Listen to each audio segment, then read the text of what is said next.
So ఇప్పుడు మళ్ళీ మనము 13వ అధ్యాయము మనము చర్చించుకుందామండి. శ్రీమద్ భాగవతం పంచమ స్కందం 13వ అధ్యాయము. సో ఈ యొక్క అధ్యాయం పేరు రాహుగుణ జడ భరతుల యొక్క మరికొన్ని చర్చలు. సో మంజుల మాతాజీ మీరు ఎసెన్స్ చదవండి, సమరీ హరే చదవండి, ఎత్తు కృష్ణ చాప్టర్ది. ప్రభుజీ. హరే కృష్ణ. ఆ, బ్రాహ్మణుడగు జడభర్తుడు రహుగణ రాజు పట్ల మిగులు దయామయుడై అతనిని భౌతిక జగత్తు నుండి తప్పించుటకు ఆ, బావాట విని అలంకారికముగా వర్ణించను. ఈ భౌతిక జగత్తును అతడు మహాటవి అని వివరించెను. లౌకిక జీవనము నందలి ఆసక్తి వలన మనుజుడు దాని యందు చిక్కుబడును. ఆ అరణ్యమందు దోపిడీగాండ్ర ఆరు ఇంద్రియములు దోపిడి దోపిడీగాండ్రంలో ఆరు ఇంద్రియములు మరియు నక్కలు, తోడేళ్లు, సింహలు వంటి పుత్రమిత్ర కళాత్రాదులు మాంసభక్షక జంతువులు కలవు.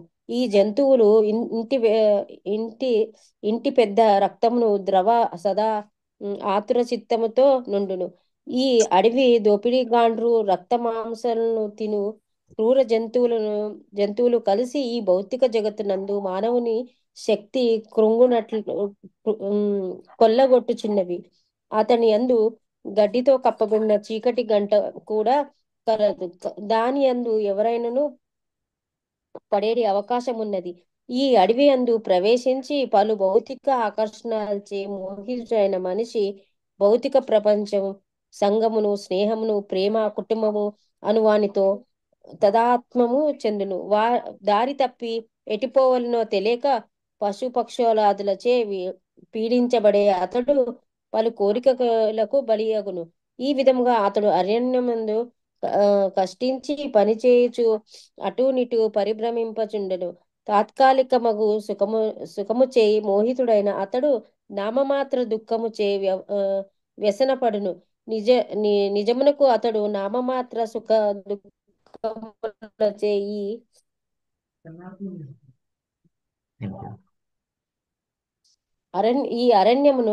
అరణ్యమున కష్టాలను ఆ, పోలుగును. కొన్ని మార్లు అతడు పాము అనగా నిద్ర కాటుకు బలియగును.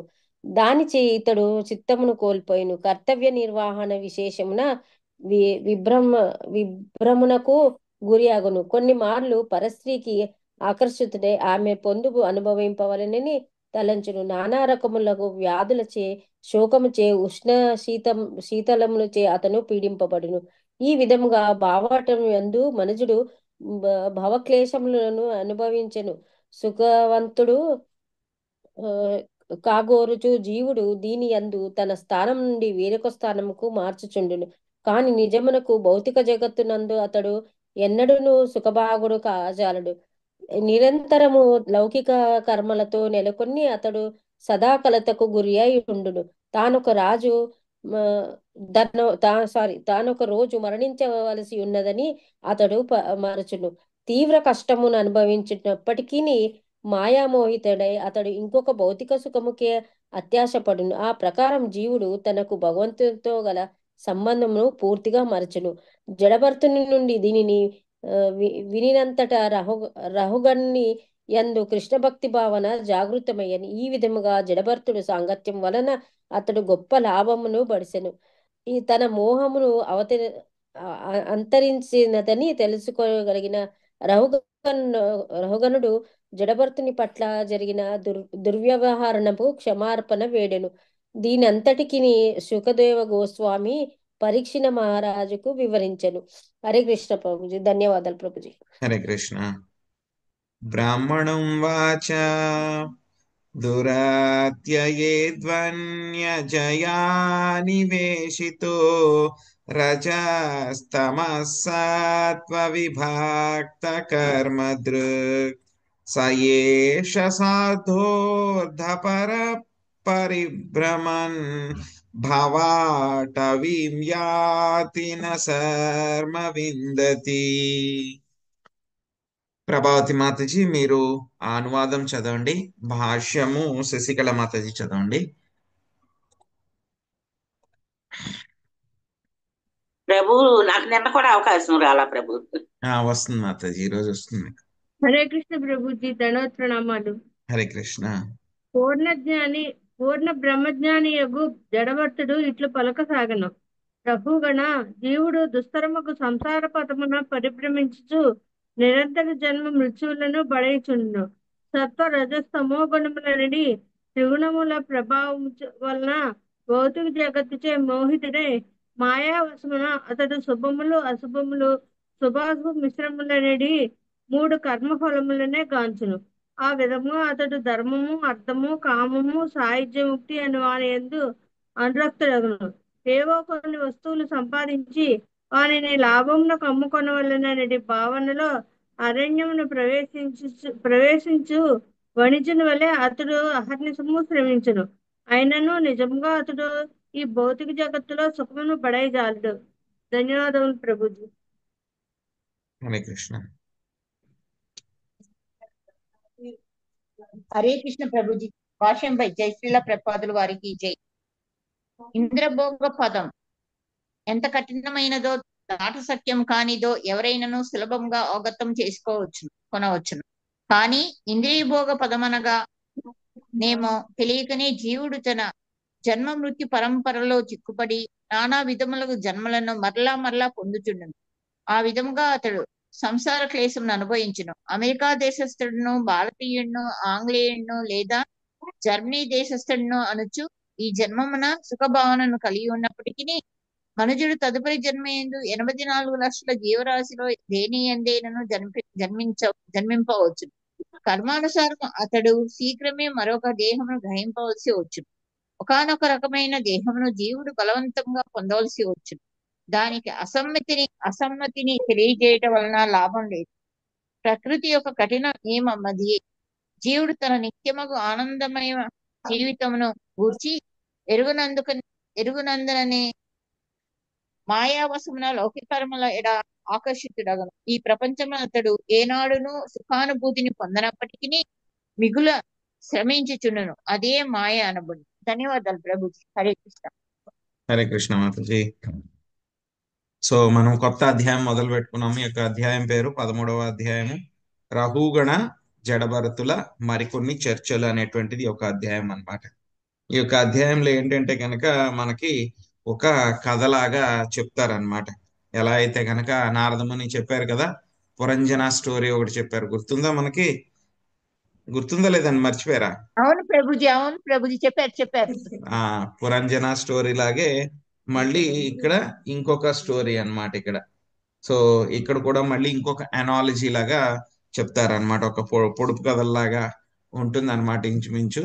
సో అలాగే ఒక అనాలజీ అన్నమాట. భౌతిక ప్రపంచంలో జీవుడు ఏ విధంగా చిక్కుకుపోయాడు అనేటువంటిది ఒక వాణిజ్య ఒక వ్యక్తి అన్నమాట. ఎవరైతే గనక వ్యాపారాన్ని చేసుకునేటువంటి వ్యక్తి అడవిలోకి వెళ్ళాడు అనమాట. లాభాన్ని సంపాదిద్దామని చెప్పేసి ఏవో కొన్ని వస్తువులు అవన్నీ కూడా తీసుకుని వెళ్ళాడు, అడవిలోకి ప్రవేశించాడు అనమాట. ప్రవేశించిన తర్వాత వాడి పరిస్థితి ఎలా ఉంది?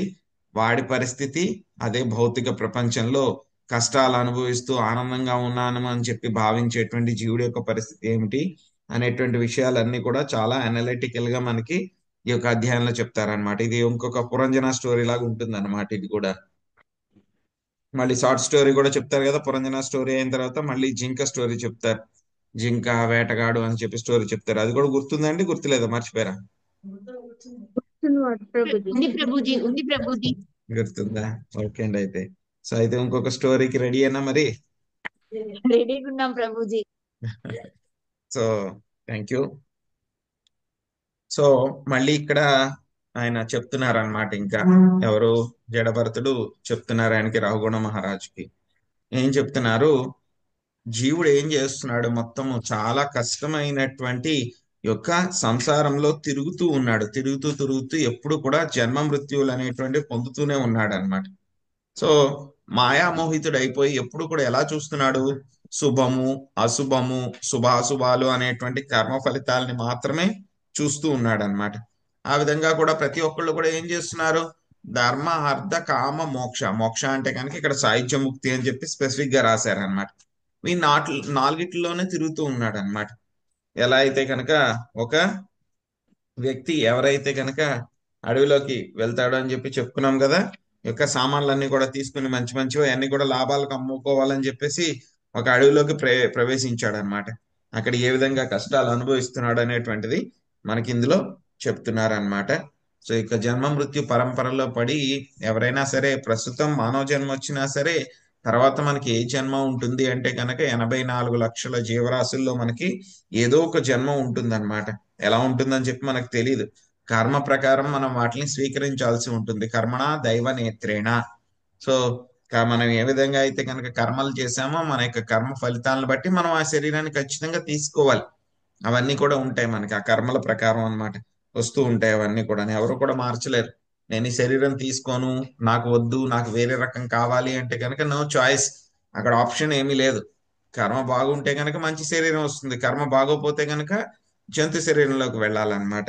సో అన్నిటికంటే కూడా చాలా భయంకరమైనటువంటి విషయం ఏమిటి అంటే కనుక మళ్ళీ మనము యొక్క జంతు ప్రపంచంలో పడిపోవడం అనేటువంటిది చాలా భయంకరమైనటువంటి విషయం. అందుకే ఏం చెప్తారు, స్వల్పమప్యస్య ధర్మస్య త్రాయతే మహతో భయాత్. కొంచెమైనా సరే మనం భక్తి చేస్తే కనుక ఏమవుతుంది, చాలా చాలా పెద్ద పెద్ద అపాయాల నుంచి యొక్క భక్తి మనల్ని రక్షిస్తుంది అనమాట. సో అన్నిటికంటే కూడా చాలా పెద్దది ఏమిటి, ఈ యొక్క జంతు ప్రపంచంలో మళ్ళీ పడిపోవడం అనమాట. సో మళ్ళీ మనకి జడభరతుడు ఏం చెప్తున్నారు అనేటువంటిది చూద్దాం. ఇక్కడ 3 విషయాలు చెప్పారు మనకి. మొట్టమొదటిది ఏం చెప్పారు, సో ఏం చేస్తారంటే ఇక భౌతిక ప్రపంచంలో జీవుడు ఆనందం కోసం అని చెప్పి వెతుక్కుంటూ ఉంటాడు. వెతుక్కుంటూ ఉంటూ ఏమవుతుందంటే కనుక రకరకాల శరీరాలు, మాయ చేత ఇవ్వబడినటువంటి రకరకాల శరీరాలు అన్నమాట ఏవైతే ఉన్నాయో వాటిలన్నింటినీ కూడా తీసుకుంటూ ఉంటాడు. ఆ తర్వాత ఈ యొక్క శరీరాలు తీసుకుంటూ దాంట్లో ఏదో ఒకటి అలసట కలిగినప్పుడు ఏదో ఒక సుఖం కోసం అని చెప్పి వెతుక్కుంటూ ఉంటాడు. ఆ తర్వాత ఇంకా ఏం చేస్తూ ఉంటాడు, శుద్ధ భక్తుల యొక్క ఆశ్రయం తీసుకోకుండా ఏం చేస్తూ ఉంటాడు, మొత్తం యొక్క భౌతిక ప్రపంచంలోనే తిరుగుతూ ఉంటాడు అన్నమాట.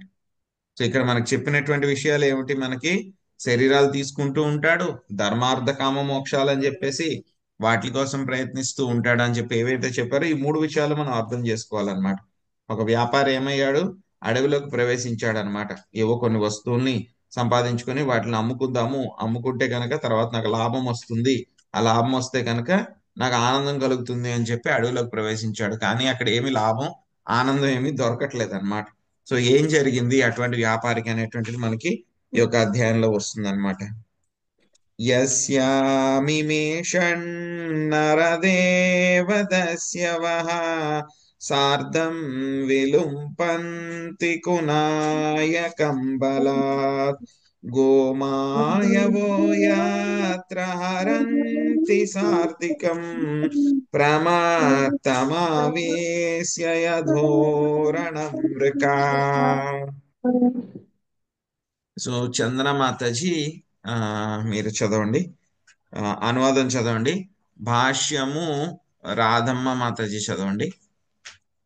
హరే కృష్ణ ప్రభుజీ, దండవత్ ప్రణామాలు. నరదేవ, ఈ భవారణ్యం నందు శక్తివంతులైన 6 ధన్యులు కలరు. ఏదో భౌతిక లాభమును పడియుటకు బద్ధజీవుడు అరణ్యంలో ప్రవేశించినప్పుడు వారు అతనిని తప్పుదారి పట్టింతురు. ఆ విధంగా వణిజుడు తన ధనమును ఏ విధంగా వ్యయం చేయవలనో ఎరుకుకుండెను. దానిని ఆ ధన్యులు హరింతురు. గొర్రెల కాపరి రక్షణ నుండి గొర్రె పిల్లలను హరింప పెద్ద పడి ఉండేడి మనమునందలి పెద్ద పులులు, నక్కలు, ఇతర క్రూర మృగముల వలె పుత్ర కళాత్రులు వణిజుని హృదయంలో ప్రవేశించి పలు విధంలా అతన్ని కొల్లగొట్టుదురు. హరే కృష్ణ ప్రభుజీ. హరే కృష్ణ ప్రభుజీ, దండవత్ ప్రణామం. భాష్యం ప్రభుపాదలకు అరణ్యమునందు పలువురు దోపిడిగాంటూ ధన్యులు కలరు. నక్కలు, పెద్ద పుల్లు కూడా ఉన్నవి. నిడిదైన నక్కలు బిగ్గరగా ఊడపెట్టినట్లు ఈ జగత్తునందు భార్యాపుత్రులు కూడా పెద్దగా ఊడపెట్టి చూస్తుంది. నాన్న ఇది కావాలి, అది నాకు ఇవ్వండి, నేను మీ ఇష్టమైన వాడిని కదా అని పుత్రులు పలికితే, ఏముంది, నేను మీ భార్యను, దీన్ని తీసుకురండి, ఇది ఇప్పుడు అవసరమో అని భార్య పలుకుతుంది. ఈ ప్రకారం మనుషుడు అరణ్యం నుండి దొంగలకే కొల్లగొట్టబడును. మానవ జన్మ లక్ష్యం నెరవేరక అతడు సదా తప్పుదారినే చెందుతుంది. నిజమునకు జీవిత లక్ష్యము విష్ణు భగవానుడే. నతే విదుహు స్వార్థగతిం హి విష్ణు. ప్రతి ఒక్కరు ధనార్జనకు కష్టించి పనిచేయదు, కానీ తన నిజమైన లాభము విష్ణు సేవ కలదని ఎవరినూ ఎరుగుకున్నారు. తమ కష్టార్జితమును హరినామ సంకీర్తనోద్యమ పురోగతికి వాడక జనులు క్లబ్బులు, వ్యభిచార గృహములు, మద్యము, కబేళాల ఎందు వ్యయము చేస్తున్నారు. ఇటువంటి పాపముల వలన మనుషుడు జన్మమృత్యు వలయబడి నిరంతరము దేహములను పడేస్తున్నది. ఆ విధముగా దుఃఖ పరిస్థితి ఎందు నెలకొని అతడు ఏనాడును సుఖమును పడేయకుండా. Hare Krishna. Thank you Prabhu. Hare Krishna. So మనం చెప్పుకున్నది ఒక వ్యాపారం ఏమయ్యాడు, ఒక అడవిలోకి ప్రవేశించాడు అనమాట. ప్రవేశించి ఏదో లాభం తెచ్చుకుందాం అని చెప్పేసి ఏవో కొన్ని వస్తువులు పట్టుకుని వెళ్తూ ఉంటే కనుక అక్కడ ఏమన్నారు, మొత్తము 6 రకాలైనటువంటి దోపిడీ చేసేటువంటి దొంగలు ఉంటారన్నమాట. వాళ్ళు ఏం చేస్తారు, ఈ యొక్క వర్తకుడు ఎవరైతే ఉన్నారో అతన్ని తప్పుదోవ పట్టిస్తూ ఉంటారన్నమాట. సో అతన్ని తప్పుదోవ పట్టిస్తూ ఉంటారు. ఏం చెప్పారు మనుషుడు, సో ఎలాగ డబ్బు ఖర్చు పెట్టాలో తెలియదు కాబట్టి వాళ్ళందరూ కూడా ఏం చేస్తారు, ఇతన్ని తప్పుదోవ పట్టించి అదంతా కూడా హరించేస్తూ ఉంటారు. సో ఎలా అయితే కనుక గొర్రెలను కాచుకునేటువంటి వాడు ఉన్నాడు అనుకోండి, వాళ్ళు ఏం చేస్తారు, గొర్రె పిల్లని అతని రక్షణలో ఉన్నటువంటి గొర్రె పిల్లని హరించడానికి ఏం చేస్తాయి, పెద్ద కులులు, నక్కలు, క్రూర మృగాలు ఎలాగైతే ప్రయత్నిస్తూ ఉంటాయో, సో పుత్ర కళత్రాదులు కూడా వారి హృదయంలో ప్రవేశించి అతనిని కొల్లగొడతాయి అని చెప్పి చెప్తున్నారనమాట. సో అడవిలో అయితే కనుక ఏముంటాయి, ఇప్పుడైతే కనుక మనకి కష్టం ఏమీ లేకుండా బస్సుల్లో, కారుల్లో, రైళ్లలో, విమానాల్లో తేలిగ్గా వెళ్ళిపోతూ ఉన్నాం అనమాట, ఒక చోట నుంచి ఇంకో చోటకి. ఇదివరకు అయితే కనుక ఎలా వెళ్ళేవాళ్ళు, అందరూ కూడా నడుచుకుని వెళ్లాల్సిందే. ఎక్కడి నుంచి ఎక్కడికి వెళ్ళాలన్నా సరే అందరూ కూడా నడుచుకుని వెళ్తారనమాట. సో వెళ్ళేటప్పుడు వాళ్ళు అడవులు అది కూడా దాటుకుంటూ వెళ్తారు. అడవు దాటుకునేటప్పుడు వాళ్ళకి ఖచ్చితంగా అక్కడ దొంగలు ఉంటారు, దోపిడీ చేసేటువంటి వాళ్ళు ఉంటారు. అందరూ కూడా ఎలాగంటే కనుక దొంగలాగా డ్రెస్సులు వేసుకుని రారు వీళ్ళేమీను. సో మంచి మంచి బట్టలు కట్టుకుని మామూలుగానే వస్తారు, మనలాగా ఉన్నట్టు వస్తారనమాట. వచ్చి వాళ్ళు ఏం చేస్తారు, నాకు దారి తెలియట్లేదు చెప్పండి అంటే కనుక వాళ్ళకి తెలుసు తప్పు దారి అని చెప్పేసి, అయినా సరే ఏం చేస్తారు, వాళ్ళని కొంతమందిని మోసం చేయాలనుకుంటే ఆ దారి తప్పు, ఈ దారి ఇంకా షార్ట్ కట్ ఉంది, మీరు ఫాస్ట్ గా వెళ్ళిపోవచ్చు అని చెప్పి వాళ్ళని దారి తప్పించి అతని దగ్గర నుంచి ధనం కొల్లగొట్టుకుంటూ ఉంటారన్నమాట. సో ఎలా అయితే కనుక జంతువులు అయితే కనుక ఏం చేస్తూ ఉంటాయి, గొర్రె పిల్లలు వాటిని ఎలా సంహరించాలనుకుంటున్నామో అదే విధంగా వీళ్ళు కూడా ఏం చేస్తారు, అతన్ని దారి తప్పిస్తారనమాట. దారి తప్పి అతని దగ్గర ఉన్నటువంటివి కూడా దోచుకోవడానికి ప్రయత్నిస్తూ ఉంటారనమాట. సో దీన్ని మనం ఏ విధంగా అర్థం చేసుకోవాలి అని అంటే కనుక, మనం ఏం చేస్తూ ఉంటాం, మనుషుడు ఏం చేస్తూ ఉంటాడు, ధనాన్ని సంపాదిస్తూ ఉంటాడు. ఆ సంపాదించినటువంటి ధనాన్ని ఏం చేస్తూ ఉంటారు, చాలా మంది అట్రాక్ట్ చేసి దోచుకోవాలని చెప్పి ప్రయత్నిస్తూ ఉంటారు, రకరకాలైనటువంటి వ్యసనాలతో అన్నమాట. ఎలా అయితే కనుక మద్యపానం చేయడము, మాంసభక్షణ చేయడము, లేకపోతే కనుక వీటిల్ని ఆకర్షించడానికి రకరకాలైనటువంటి వీళ్ళు ఎవరైతే ఉంటారో అక్రమ సంబంధాల కోసం అక్రమ సంబంధాలతోటి వాళ్ళని అట్రాక్ట్ చేయడము. సో అదే విధంగా మాంసభక్షణ చేయడం, ఇవన్నీ కూడా అన్నమాట. మద్యపానం చేయడము, జూదం ఆడడము, ఇవన్నీ కూడా చాలా కలియుగం పెరిగే కొద్దీ ఇవన్నీ కూడా చాలా విచ్చలవిడిగా అయిపోతున్నాయి, చాలా తేలిగ్గా చేయగలుగుతున్నాం అన్నమాట. ఇదివరకు అయితే కనుక ఎక్కడో ఒక చోట ఉండేవి ఇవన్నీ కూడా, అక్కడికి వెళ్ళి కష్టపడి చేయాల్సి వచ్చేది. ఇప్పుడు అంతా కూడా మన ఇంట్లోనే కూర్చుని జూదం కావాలంటే కనుక మన ఇంట్లోనే కూర్చుని చేసుకోవచ్చు. ఆన్లైన్ గేమ్స్ అని చెప్పేసి, ఆన్లైన్ బెట్టింగ్లు అని చెప్పేసి అన్ని వచ్చేసినాయి ఇప్పుడు మొత్తం అంతా కూడా. సో దానివల్ల చాలా మంది నష్టపోయే వాళ్ళు కూడా ఉన్నారు ప్రభుజీ. అందరూ నష్టపోయే వాళ్ళే, అందులో అందరూ నష్టపోయే వాళ్ళే. వాళ్ళు చూపిస్తారనమాట, 2-3 ఎగ్జాంపుల్ చూపిస్తారు. సో స్టార్టింగ్ లో ఏం చేస్తారు అంటే కనుక, వీడికి మీకు అప్ ఫ్రంట్ లో మీకు ఇంత క్యాష్ క్రెడిట్ చేసాము, మీరు అకౌంట్ క్రియేట్ చేసుకున్న వెంటనే అని చెప్తారు. దాన్ని పెట్టుకుని వీడు ఆడతాడు. స్టార్టింగ్ లో వాళ్ళు చూస్తారు అనమాట. ఎలా అయితే కనుక ఎరవేస్తారు, వాడికి ఎరవేస్తే కనుక ఏదో ఒక 100 రూపాయలు పెడితే కనుక వాడికి వెంటనే ఒక 2-3 రోజుల్లోనే కొంచెం అటు ఇటులో ఓ 1000 రూపాయలు 2000 వచ్చేలా చేస్తారనమాట. వీడికి చాలా బాగుంది ఇది, నేను 100 రూపాయలు పెట్టాను, 100 రూపాయలు పెడితే 2000 వచ్చినాయి అని చెప్పేసి వాళ్ళు అనుకుంటూ ఉంటారనమాట. అనుకున్న తర్వాత ఏం చేస్తారు, మెల్లగా వాడు ట్రాప్ లోకి వచ్చేస్తాడు. వచ్చిన తర్వాత వాడు డబ్బులు కట్టడం మొదలు పెడతాడు. ఆ 2000 ఏదైతే కనుక గెలుచుకున్నాడో అదంతా కూడా పెట్టేస్తాడు వాడు. పెట్టేసి మొత్తం దాంతో 2000 తోటి నేను 20,000 సంపాదించేస్తాను ఒక 2-3 రోజుల్లో అనుకుంటాడు అనమాట. సో పెట్టేస్తాడు, పెట్టేసిన తర్వాత ఇది పోతాయి డబ్బులు, 2000 ఖర్చు అయిపోతాయి. ఖర్చు అయిపోయిన తర్వాత పర్వాలేదులే, నా దగ్గర ఇంకా వేరే డబ్బులు ఉన్నాయి కదా, అవి పెడదాం, ఏదో ఒకసారి పోయిందిలే మళ్ళీ వస్తాయని చెప్పి ఆశ వాడికి. సో మళ్ళీ ఇంకొక 2000 తీసుకొచ్చి పెడతాడు, అవి పోతాయి. సో అలాగ మొత్తం వాడి దగ్గర ఉన్న డబ్బులన్నీ కూడా మొత్తం ఊడ్చేస్తారనమాట. సో చాలా ఎగ్జాంపుల్స్ అన్నమాట. ఇది ఏదో చదువుకున్న వాళ్ళు చదువుకోలేని వాళ్ళు అలాగనే ఏం కాదు. ఇది ఏంటంటే ఆశ మనిషిని ఎలాగైనా చేస్తుంది అనమాట. సో ఎలా అంటే కనుక కొంతమంది ఆ మా ఆఫీస్ లో కూడా అప్పుడప్పుడు వింటూ ఉంటాం అనమాట ఇలాంటివన్నీ కూడా. బాగా డబ్బులు పోగొట్టుకున్నారు, బాగా డబ్బులు కావాలని చెప్పి ఇంక వాళ్ళు ఏం చేస్తారు, ఇంకా అందరినీ కూడా అడగడం మొదలు పెడతారు. డబ్బులు పోగొట్టుకుంటే కనుక కనీసం కొంచెం డబ్బులు ఇవ్వండి, ఒక 10,000 ఉంటే ఇవ్వండి, లేకపోతే ఒక 20,000 ఉంటే ఇవ్వండి, జీతం రాగానే ఇచ్చేస్తాను. అలాగ అందరి దగ్గర అప్పులు చేసేస్తారు అనమాట. సో కొంతమంది ఏంటంటే కనుక స్టార్టింగ్ లో ఇస్తారు, మళ్ళీ ఇచ్చిన తర్వాత వాళ్ళకి వెనక్కి ఇవ్వాలి కదా, వెనక్కి ఇవ్వలేరు. ఇవ్వలేకపోతే మళ్ళీ వేరే వాళ్ళని అడుగుతారు. అలాగ ఏం చేస్తూ ఉంటారు మొత్తంగా ఈ యొక్క ఏమవుతాడు మెల్లగా వాడు ఈ యొక్క సైకిల్ అన్నమాట ఇదంతా కూడా.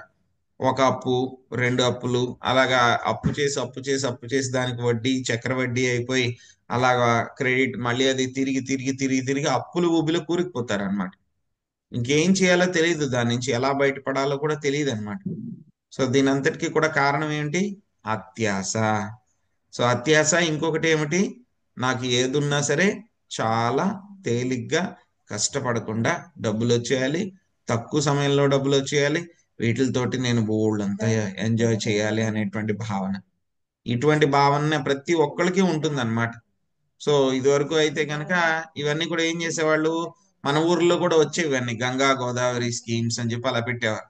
అందులో ఏం చేసేవారు అని అంటే కనుక మనం డబ్బులు ఇవ్వాలన్నమాట. 100 రూపాయలు పెట్టామనుకోండి, వాడు ఒక నెల రోజులు ఉంచుకున్న తర్వాత ఏం చేస్తాడు, ఆ 100 రూపాయలని ఇంకో 100 రూపాయలు వేసి నెల రోజుల్లో 200 చేసి ఇస్తాడు. సో స్టార్టింగ్ లో వాడు బిజినెస్ అంతా కూడా బాగా రన్ చేస్తాడు, అందరి దగ్గర డబ్బులు కలెక్ట్ చేసుకుంటాడు.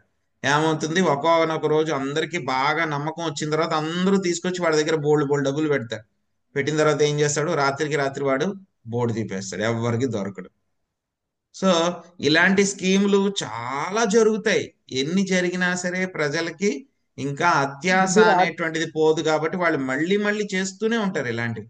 తెలుస్తుంది వాళ్ళకి, కానీ ఏంటంటే కనుక పెట్టి చూద్దాంలే, వస్తే వస్తుంది కదా అని ఆ విధంగా చేస్తూ ఉంటారు. సో అలాగా జీవుల్ని ఎవరైతే జీవుడు, అదే విధంగా ఇక్కడ వ్యాపారి ఏం చేశాడు, అడవిలోకి ప్రవేశించాడు. చేసిన తర్వాత అతన్ని చాలా మంది 6 రకాలైనటువంటి వాళ్ళు దోచుకునే వాళ్ళంతా కూడా ఏం చేస్తారు, ఆ యొక్క వ్యాపారిని దోచుకుంటారన్నమాట. సో ఇంకా ఏం చేస్తూ ఉంటాయి, ఈ యొక్క జంతువులు ఏవైతే కనుక నక్కలు ఏవైతే ఉన్నాయో అవి కూడా ఏం చేస్తూ ఉంటాయి, ఏమాత్రం ఏమరపాటుగా ఉన్నా సరే ఆ యొక్క వర్తకుణ్ణి చంపడానికి ప్రయత్నిస్తూ ఉంటాయి అన్నమాట. చంపి వాడి దగ్గర ఉన్నటువంటివి కూడా దోచుకోవడానికి ప్రయత్నిస్తూ ఉంటాయి.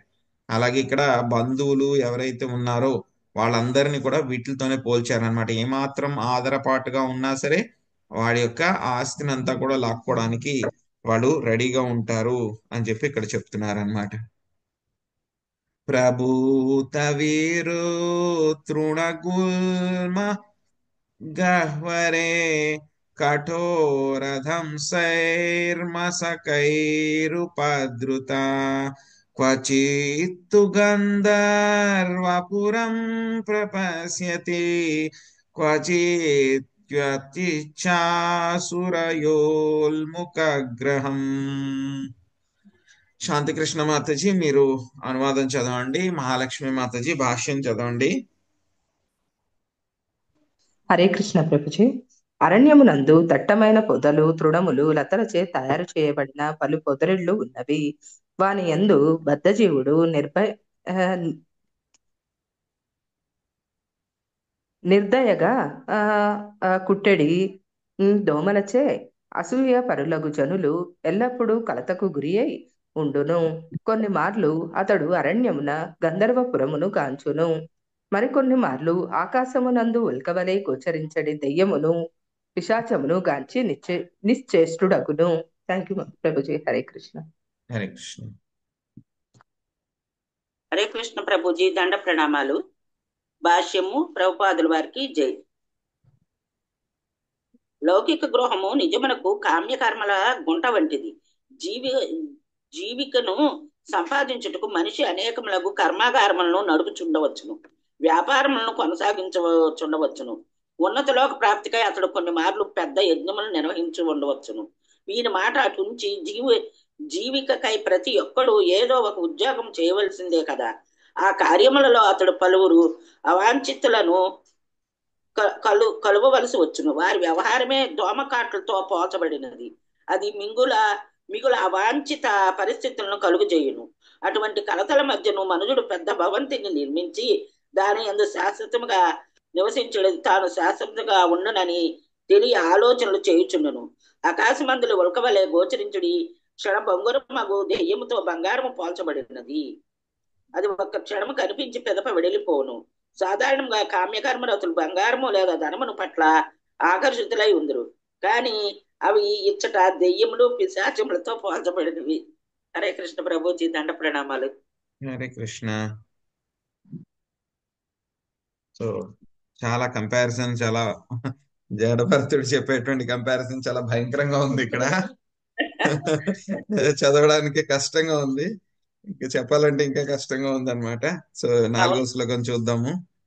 నివాసతో యా ద్రవిణాత్మ బుద్ధి స్తతస్తతో ధావతి భో అటవ్యాం క్వచిచ్చవాత్యోత్థిదపాం సుధూమ్రా దిశనో జనాతి రజస్వలాక్ష.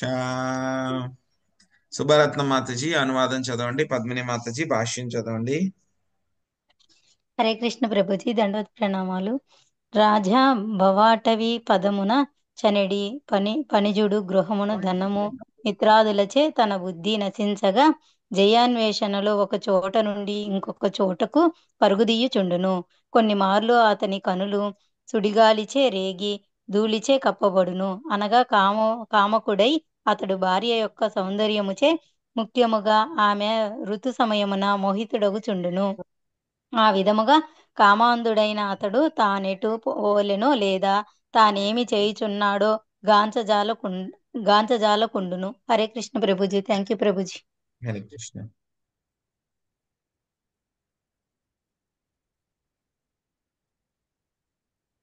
పద్మిని మాతాజీ.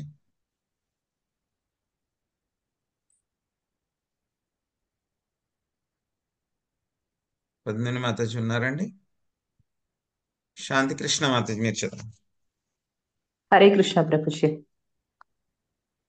కృష్ణ కృపామూర్తి శ్రీల ప్రభుపాదుల వారి భాష్యం. ప్రభుపాదికి జై.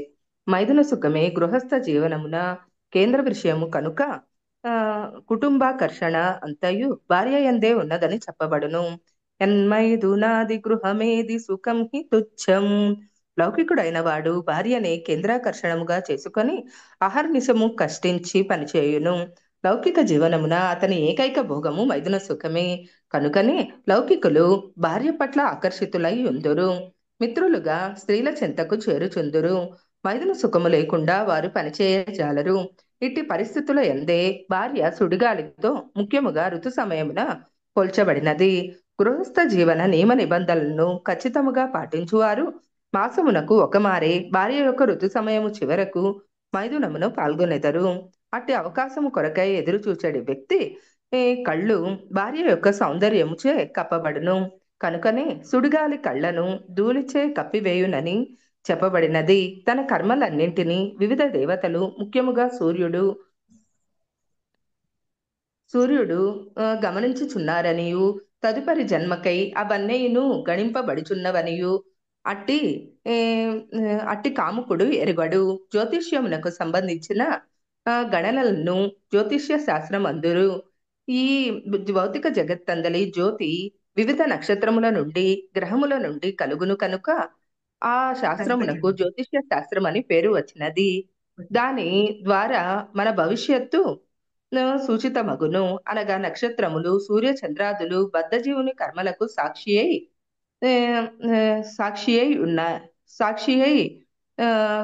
ఉన్నారు. ఆ విధముగా అతనికి ఒకానొక దేహము ఒసగబడుచుండును.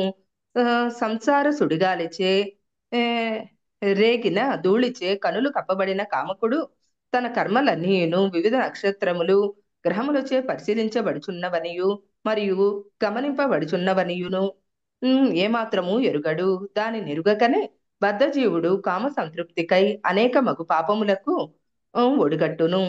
Thank you Prabhuji. హరే కృష్ణ. దండవత్ ప్రణామం. హరే కృష్ణ మాతాజీ.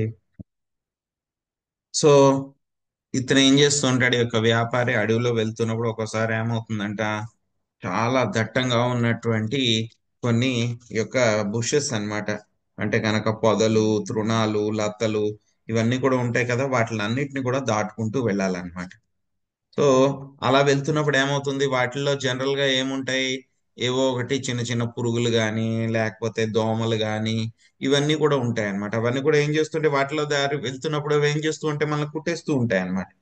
సో అలా వెళ్తూ వెళ్తూ ఏం చేస్తూ ఉంటాడు, ఒక్కొక్కసారి వాడు ఏదో చూస్తాడనమాట, ఏదో చాలా అందమైనటువంటి ప్రదేశాలు, గంధర్వుల ప్రదేశాలు ఉన్నట్టు, లేకపోతే ఆకాశంలో ఉల్కలు వస్తున్నట్టు, లేకపోతే దెయ్యాలు పిశాచులు ఉన్నట్టు, వాడంతా కూడా ఏం చేసి ఇవన్నీ కూడా చూసి చాలా ఆశ్చర్యపోతూ ఉంటాడు అనమాట.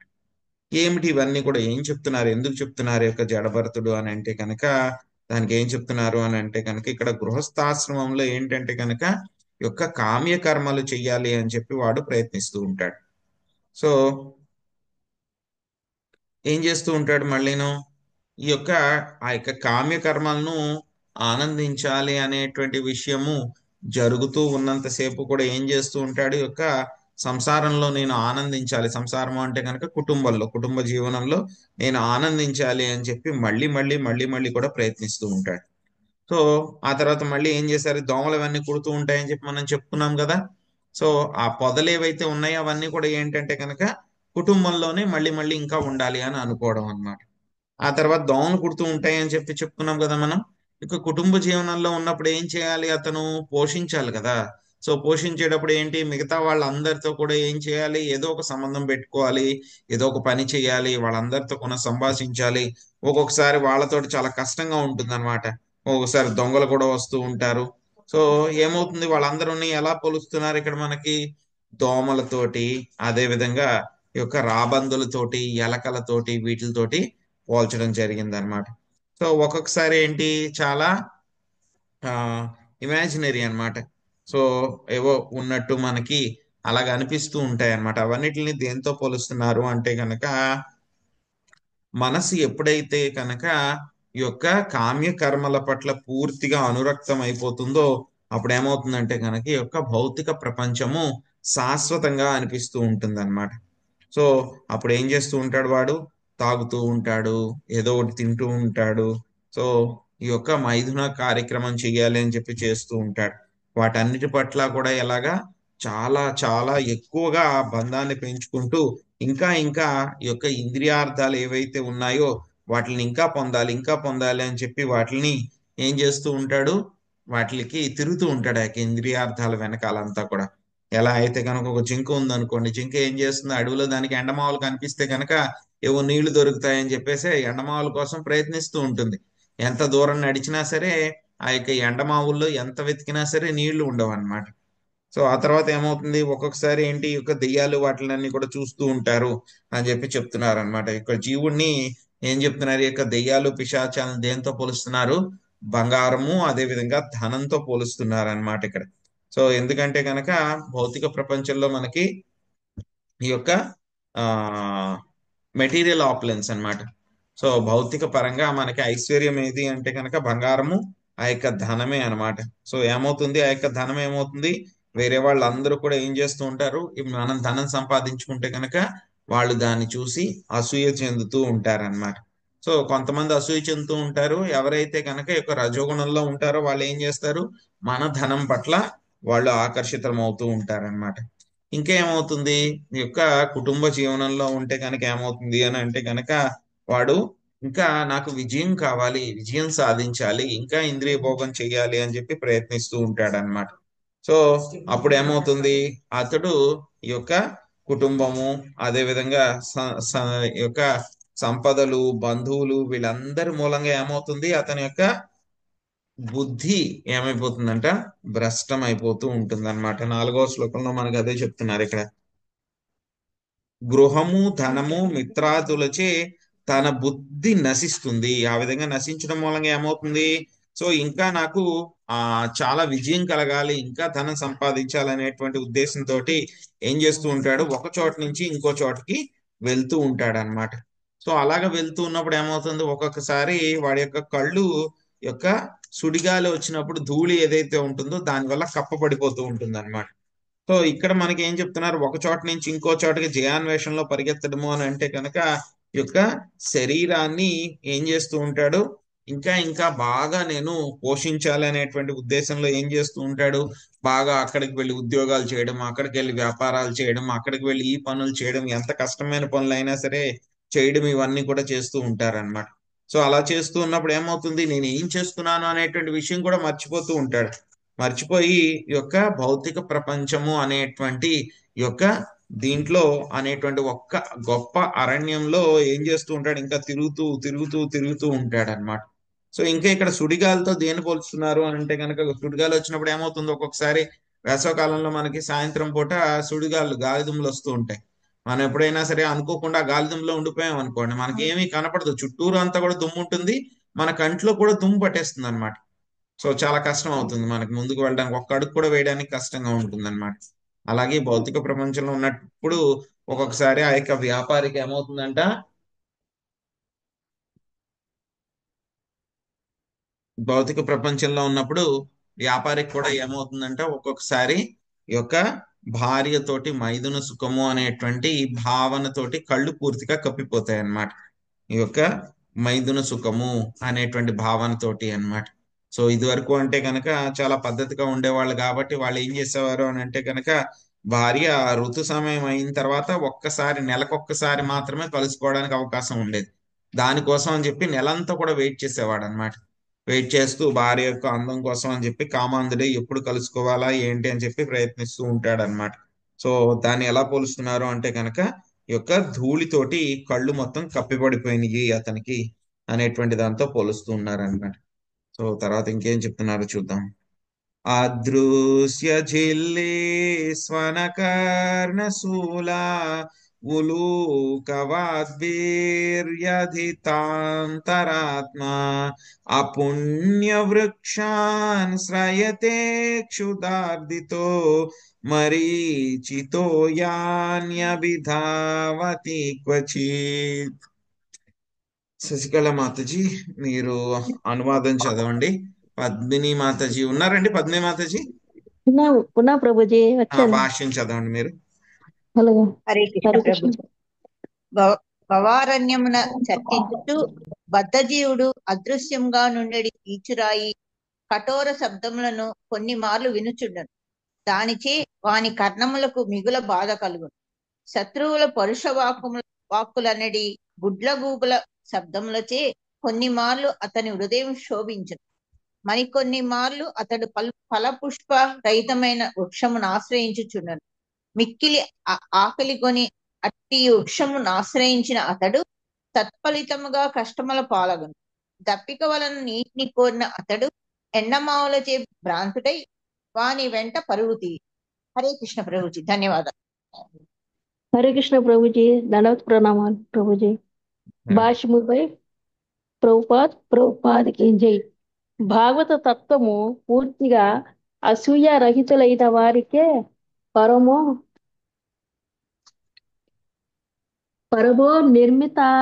నిర్మితారణం ఉద్దేశింపబడింది. శ్రీమద్ భాగవతం నంది తెలుపబడింది. ఈ భౌతిక జగత్తు పూర్తిగా అసూయ పరులతోనే నిండి ఉన్నది. అత్యంత సన్నిహిత మార్గం నందును వెన్నుపోట్లు సాధారణమే. ఇది అడవి ఎద్దలి కీచురాల శబ్దంతో పోల్చబడింది. కీచురాయి కనిపించదు, కానీ దాని శబ్దంచే చెవులకు బాధ కలుగును.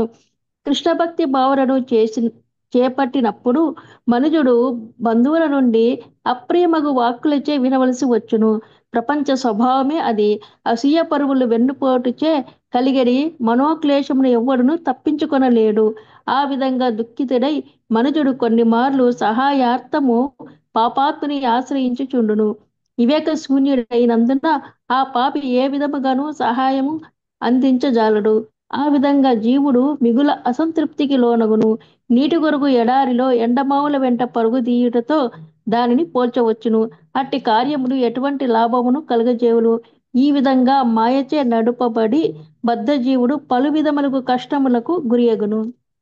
Hare Krishna Prabhuji. Thank you Prabhuji. Hare Krishna. So ఇక్కడ మళ్ళీ ఇంకా కొన్ని విషయాలు మనకు చెప్పారనమాట. సో అడవుల్లో వెళ్తూ ఉన్నప్పుడు ఏమవుతుంది, మనం కూడా అడవుల్లో వెళ్ళడం అలవాటు లేదు కానీ నాకైతే కనుక ఎప్పుడైనా సరే బాగా రాత్రిపూట ఊర్లోనే ఒక చోట నుంచి ఇంకో చోటకి వెళ్ళినప్పుడు, పల్లెటూరులో అయితే కనుక ఒక్కొక్కసారి ఏమవుతుంది, రాత్రిపూట చాలా శబ్దం వస్తుంది అనమాట. కీచురాళ్ళు అంటారు అనమాట. ఏదో శబ్దం వస్తుంది, ఎక్కడి నుంచి వస్తుందా అని చెప్పి చూస్తే కనుక మనకు అసలు కనపడుతుంది. కానీ ఎలా ఉంటుంది ఆ శబ్దం, చాలా భయం వేస్తూ ఉంటుంది అనమాట. మనకి ఎలా అనిపిస్తుంది, వెంటనే అక్కడి నుంచి ఫాస్ట్ గా పారిపోయి వెళ్ళిపోదాం అని అనిపిస్తూ ఉంటుంది అనమాట. సో అలాగే అడవిలో వెళ్తున్నటువంటి వీడికి కూడా ఆ యొక్క కీచురాళ్ళన్నిటి కూడా శబ్దం చాలా కష్టంగా ఉందన్నమాట. సో ఇంకోటి ఏంటంటే కనుక రాత్రిపూట ఏం చేస్తూ ఉంటాయి, గుడ్ల గుప్పలు కూడా అరుస్తూ ఉంటాయి అన్నమాట రాత్రిపూట. ఇవన్నీ కూడా చాలా అశుభాలు అన్నమాట. ఇంకేం చేస్తూ ఉంటాయి రాత్రిపూట నక్కలు, అదే విధంగా కుక్కలు కూడా ఏం చేస్తుంటాయి, ఊళ్ళ పెడుతూ ఉంటాయి. అంటే గట్టిగా అరుస్తూ ఉంటాయి అన్నమాట, కంటిన్యూస్ గా అన్నమాట. ఎందుకు అరుస్తున్నాయో తెలియదు. సో అటువంటివి ఏమైనా జరుగుతున్నప్పుడు నిజంగానే మనకు భయం వేస్తూ ఉంటుంది అనమాట. ఇంట్లో ఉంటే పర్వాలేదు కానీ బయట ఉంటే మాత్రం చాలా భయం వేస్తూ ఉంటుంది. సో ఇక్కడ మనకు కూడా భౌతిక ప్రపంచంలో వీటిని ఎలాగ పోల్చారు అని అంటే కనుక, వీటిని ఎప్పుడైతే కనుక మన యొక్క శత్రువులు, అదే విధంగా ఒక్కొక్కసారి ప్రభుత్వ అధికారులు కూడా ఏం చేస్తూ ఉంటారంట, మనం ఏమి తప్పు చేయకపోయినా సరే మన పట్ల చాలా పరుషంగా మాట్లాడుతూ ఉంటారన్నమాట. ఒకసారి మన బంధువులు కూడా ఉంటారు, వాళ్ళు కూడా అలాగే చేస్తూ ఉంటారు అన్నమాట. సో అప్పుడు ఏమవుతుందంటే కనుక మనకి చాలా బాధ కలుగుతుంది అనమాట. మన యొక్క హృదయానికి, మన యొక్క చెవులకి అంతా కూడా చాలా బాధ కలుగుతుంది. సో మనం ఏమీ చేయాల్సిన అవసరం లేదు, మన పని మనం చేసుకుంటూ పోతూ ఉన్నా సరే మనల్ని చూసి అసూయ పడేటువంటి వాళ్ళు చాలా మంది ఉంటారన్నమాట. సో మనం ఏం చేయకుండా ఓ పక్కన కూర్చున్నాం అనుకోండి, ఏదో ఒకటి బయటికి వెళ్ళాం అనుకోండి, కూర్చున్నా సరే వాళ్ళకి అసూయ ఉందనుకోండి మన పట్ల, అక్కడికి ఎందుకు కూర్చున్నావు నువ్వు, ఆ మూల ఎందుకు కూర్చున్నావు, ఈ మూల కూర్చోవచ్చు కదా, ఇక్కడ కూర్చోవచ్చు కదా, ఆ చివరికి ఎందుకు కూర్చున్నావు, మనం ఏం చేసినా సరే దాంట్లో తప్పు పడతారనమాట. సో మనం ఏం చేసినా సరే. సో ఎలా అయితే కనుక ఈ యొక్క గుడ్ల గోపలు, ఇదే విధంగా ఈచురాళ్ళు ఎలా అయితే కనుక అరుస్తూ ఉంటాయో, అలాగే ఇక బంధువులు, అదే విధంగా కొంతమంది మన యొక్క శత్రువులు కూడా ఎలా ఉంటారో అలాగే మనల్ని చాలా పరుషమైనటువంటి వాక్యాలతోటి ఏం చేస్తూ ఉంటారు, మనల్ని దూషిస్తూ ఉంటారు అన్నమాట. సో ఒక్కొక్కసారి ఏమవుతుందంటే కనుక వీడికి తెలియకుండా అడవిలో తిరుగుతూ ఉంటాడు కదా, వాడికి తెలియకుండా బాగా ఆకలిస్తుంది అనుకోండి, ఏవో కొన్ని చెట్ల దగ్గరికి అది కూడా వెళ్తాడు, ఏమైనా నాకు కొంచెం ఏమన్నా పళ్ళు ఏమన్నా దొరుకుతాయేమో తిందాము అని చెప్పి అక్కడికి వెళ్తారనమాట.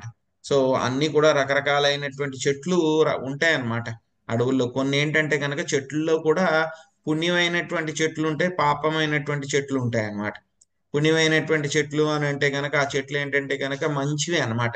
రకరకాలైనటువంటి పళ్ళు, పూలు అవన్నీ కూడా ఇస్తూ ఉంటాయి అన్నమాట. సో మామిడి చెట్లు కానీ, లేకపోతే కనుక చక్కగా పళ్ళు ఇచ్చేటువంటి చెట్లు కానీ, ఇవన్నీ కూడా అన్నమాట. మందార పువ్వులు కానీ, మాలతి చెట్లు కానీ, అదేవిధంగా మల్లె పూలు కానీ, పారిజాత వృక్షాలు కానీ, ఇవన్నీ కూడా ఏంటంటే కనుక గులాబీ పువ్వులు కానీ, ఇవన్నీ కూడా మంచి మంచి చెట్లు, అదేవిధంగా మంచి మంచి వృక్షాలు, మొక్కలు అన్నమాట. ఇటువంటి వాటి దగ్గరికి వెళ్తే కనుక మనకి ఏదో ఒకటి మంచి ఫలితం వస్తుంది. కానీ కొన్ని చెట్ల దగ్గరికి వెళ్తే కనుక మనకి ఏమవుతుంది, మనకి అన్ని కూడా చెడ్డ ఫలితాలు వస్తూ ఉంటాయి అన్నమాట. సో కొన్ని ముళ్ళ చెట్లు ఉంటాయి, బ్రహ్మజముడు, నాగజముడు అని ఉంటాయి. వాటి దగ్గరికి వెళ్తే కనుక ఏమవుతుంది, మనకి ముళ్ళు గుచ్చుకుంటాయి. సో ఇంకొకసారి ఏంటంటే కనుక కొన్ని కొన్ని పిచ్చి పిచ్చి మొక్కలు కూడా ఉంటాయి, వాటికి కూడా పళ్ళు అవి కూడా బాగున్నట్టు అనిపిస్తూ ఉంటుంది. ఇంకో క్లాసిక్ ఎగ్జాంపుల్ మేడి పండు అన్నమాట. మేడి పండు అయితే కనుక చూడడానికి ఎలా ఉంటుంది, మనకి చాలా బాగానే ఉంటుంది. కానీ ఆ కాయని తీసి చూస్తే కనుక ఏమవుతుంది, లోపలంతా కూడా పురుగులు ఉంటాయి అన్నమాట. సో అదే విధంగా వీడేం చేస్తూ ఉంటాడు, ఒక్కొక్కసారి ఇటువంటి లౌకికవాదులు అన్నమాట. చూడడానికి ధనం ఉన్నటువంటి వాళ్ళు చాలా మంది ఉంటారు. సో నాకు ఏదైనా సాయం కావాలి అని అంటే కనుక అటువంటి వాళ్ళ దగ్గరికి వెళ్తాడనమాట. సో నాకు కావాలండి ధనం, ఏమన్నా కొంచెం సాయం చేయండి, కష్టాల్లో ఉన్నాను అంటే ఏదో సాయం చేస్తాడు కదా అని వెళ్తారనమాట. సో రెండు రకాలైనటువంటి వాళ్ళు. ఒకటి ఏం చేస్తూ ఉంటాడు, వాడు వాడు సాయం చేయను అని చెప్పేసి చాలా పరుషంగా మాట్లాడి పంపించేస్తాడు. వాడు కొంచెం పర్వాలేదు, ఆ రోజుతోనే గొడవ ఉండదు, మనకి డబ్బులు ఇవ్వను అని అన్నాడు, పోయింది. సో రెండో వాడు ఏం చేస్తాడు, మనకి సాయం చేసినట్టు చేసి మన దగ్గర ఉన్నటువంటి వనరులను అంతా కూడా లాక్కోవాలి అని చెప్పి ప్రయత్నిస్తూ ఉంటాడు అనమాట. సో ఇది చాలా డేంజరస్ అన్నమాట. రెండో రకం చాలా డేంజరస్. కాబట్టి ఇటువంటి అడవిలో ఉన్నటువంటి వ్యక్తి ఏం చేస్తూ ఉంటాడు, ఒక్కొక్కసారి ఇటువంటి వాళ్ళ దగ్గరికి కూడా వెళ్తూ ఉంటారు అనమాట. సో ఇంకా ఏం చేస్తూ ఉంటాడు అడవిలో ఉన్నటువంటి వాడు, ఈ యొక్క ఆ ఎండమావులు వెనకాల తిరుగుతూ ఉంటాడు అనమాట. సో ఎలాగ ఎండమావులు వెనకాల తిరుగుతూ ఉంటే కనుక ఏంటి దీని యొక్క అర్థం ఏమిటి అంటే కనుక భౌతిక ప్రపంచంలో ఇంద్రియ తృప్తి చేద్దాము అని చెప్పేసి ఈ యొక్క దేహాత్మ భావనలో వాడు తిరుగుతూ ఉంటాడు అనమాట. సో తిరుగుతూ ఉండడం వల్ల ఏమవుతుంది, ఇక్కడ ఇంద్రియ తృప్తి బాగాలేదు, అక్కడ ఇంద్రియ తృప్తికి వెళ్దాం, అక్కడ ఇంద్రియ తృప్తి బాగాలేదు, అక్కడ ఇంద్రియ తృప్తికి వెళ్దాం అని చెప్పేసి చాలా అడ్డదారులన్నీ కూడా తిరుగుతూ వాడు మర్చిపోతాడు అనమాట దేహాత్మ భావనలతోటి. సో నేను ఏ పని చేసినా సరే మొత్తము సూర్యుడు, చంద్రుడు, మరుత్తులు, దిక్పాలకులు, భగవంతుడు, వీళ్ళందరికంటే కూడా ఇంకా ఎక్కువగా చెప్పాలంటే కనుక నా హృదయంలో ఉన్నటువంటి పరమాత్మ నేను చేసినటువంటి ప్రతి విషయాన్ని కూడా చూస్తూ ఉన్నారు అనేటువంటి విషయాన్ని మర్చిపోయి అన్ని రకాలైనటువంటి పాప కర్మలన్నీ కూడా చేస్తూ ఏం చేస్తున్నాడు, కొన్నిసార్లు పాపము, కొన్నిసార్లు పుణ్యము, కొన్నిసార్లు పాపం పుణ్యం కలిసి ఉన్నటువంటివి చేస్తూ కూడా ఈ యొక్క భౌతిక ప్రపంచంలోనే తిరుగుతూ రకరకాలైనటువంటి శరీరాలను తీసుకుని తిరుగుతూ ఉన్నాడు అనమాట. సో ఆ తర్వాత ఇంకా ఏం చేస్తున్నాడు అడవిలో అనేటువంటిది ఇంకా మనం చూద్దాం. ఈ యొక్క అధ్యాయం అంతా కూడా ఇలాగే ఉంటుంది మనకి. రేపు కంటిన్యూ చేద్దామండి. హరే కృష్ణ.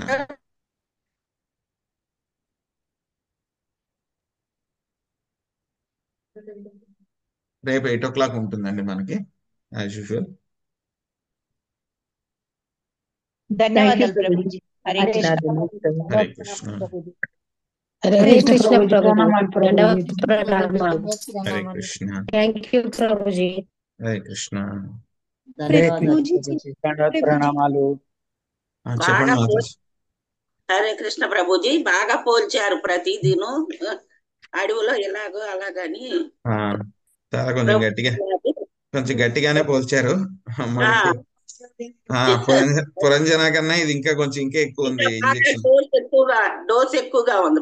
ఇంజెక్షన్ కొంచెం డోస్ ఎక్కువగా ఉంది. పురంజన కంటే కూడా ఇంకా చాలా ఎక్కువగా ఉంది డోస్. ఇది కొట్టినట్టే ఉన్నది ప్రభు. అవునండి, అవును. చాలా బాగుంది ప్రభు. హరే కృష్ణ ప్రభుజీ. దండ ప్రణామాలు. హరే కృష్ణ. దండ ప్రణామాలు. వాంఛా కల్ప. చెప్పండి మాతాజీ. దామోదర లీలవి రికార్డింగ్స్ విన్నప్పుడు ప్రభుజీ అందులో వ్రజమట్టి అని వచ్చింది ప్రభుజీ. వ్రజమట్టి అంటే ఏంటి ప్రభుజీ? వ్రజమట్టి అంటే కనుక మన మధుర బృందావనంలో ఉన్నటువంటి ధూళి అన్నమాట. మట్టి, అక్కడ ధూళి. అంటే వ్రజ అంటే ఉట్టిగా మట్టి అని ప్రభు. వ్రజ అంటే గనక మనకి వ్రజధామము అని అంటే గనక బృందావనము, మధుర మొత్తం. వ్రజధామంలో వ్రజ అంటే మట్టి, ఆ మట్టిని ధూళి. వ్రజధామంలో మట్టిని వ్రజ. Thank you Prabhuji. హరే కృష్ణ. హరే కృష్ణ. వాంఛా కల్పతరుభ్యశ్చ కృపా సింధుభ్యైవ చ పతితానాం పావనేభ్యో వైష్ణవేభ్యో నమో నమః. అనంతకోటి వైష్ణవ వృందకి శ్రీల ప్రభుపాదికి నితాయ గౌర ప్రేమానందే. ధన్యవాదాలు ప్రభుజీ. హరే కృష్ణ.